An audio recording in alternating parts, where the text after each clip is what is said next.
સમસ્યાઓને કેટલા સમયથી રજૂઆતો કોઈ જ પરિણામ નહીં. આમ તો સમસ્યા પાલનપુર આખા શહેરમાં છે.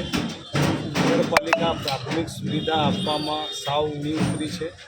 આજે રોડ રસ્તા સાફ સફાઈ અને પાણીના પીવાના લીકેજ અને વાલ્વના જે પ્રશ્નો છે એ અમારા વિસ્તારમાં લીકેજ છે અને અવારનવાર અમે છેલ્લા ઘણા વર્ષોથી રજૂઆત કરી રહ્યા છીએ.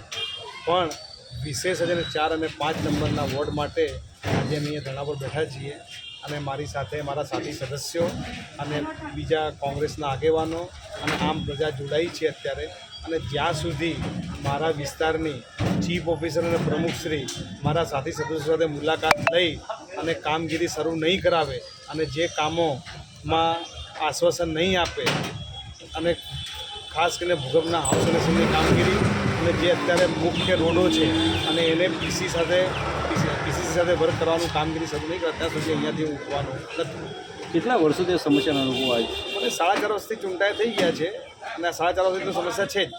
બાકી આ 25 વર્ષથી આ લોકો સસનમાં બેઠા છે અને આજે 25 વર્ષથી સસનમાં છે છતાંય 2-5 ઇંચ પાણી પડે, વરસાદ પડે અને આખું પાલનપુર શહેર જો પાણીમાં ગરકાવ થઈ જતું હોય તો આવા ભ્રષ્ટ વહીવટનો બીજો કોઈ નમૂનો હું આપને આપી શકું નહીં.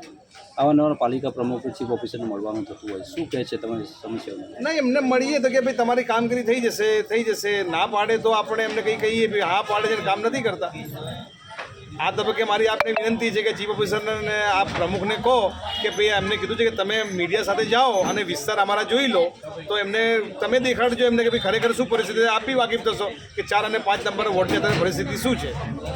શું કહો છો, ક્યાં સુધી મક્કમતા સુધી અહીંયા બેસવાનું ચાહતો? જ્યાં સુધી મારા વિસ્તારની કામગીરી આ લોકો 4 અને 5 નંબર વોર્ડમાં શરૂ નહીં કરે ત્યાં સુધી અહીંયા બેસવાનું છે.